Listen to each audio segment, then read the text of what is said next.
ഈശോയുടെ തിരുഹൃദയത്തോടുള്ള വണക്കത്തെക്കുറിച്ച് ചിന്തിക്കുമ്പോൾ നമ്മുടെ കുടുംബത്തെ ഈശോയുടെ തിരുഹൃദയത്തിന് പ്രതിഷ്ഠിച്ചുകൊണ്ടുള്ള പ്രാർത്ഥന വളരെ പ്രാധാന്യമർഹിക്കുന്ന ഒന്നാണ്. സഭ നമ്മളെ ഓർമ്മിപ്പിക്കുന്നൊരു വലിയ കാര്യം, പ്രാർത്ഥനയിൽ യേശുവിൻ്റെ നാമം വിളിച്ചപേക്ഷിക്കുന്നതിനോടൊപ്പം തന്നെ നമുക്ക് വേണ്ടി കുത്തിക്കീറപ്പെട്ട യേശുവിൻ്റെ തിരുഹൃദയത്തെ നമ്മൾ വണങ്ങുകയും ആദരിക്കുകയും ആരാധിക്കുകയും വേണമെന്ന് സഭ നമ്മൾ ഓർമ്മിപ്പിക്കുന്നുണ്ട്.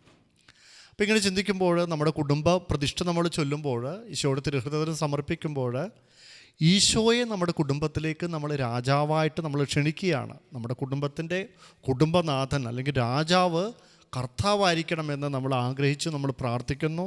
നമ്മുടെ എല്ലാ നിയോഗങ്ങൾ, ആവശ്യങ്ങൾ, നമ്മുടെ കുടുംബനാഥൻ, അപ്പൻ, അമ്മ, മക്കൾ, നമ്മളെല്ലാവരെയും യേശുവിൻ്റെ തിരുഹൃദയത്തിന് നമ്മൾ സമർപ്പിക്കുന്നു, പ്രതിഷ്ഠിക്കുന്നു.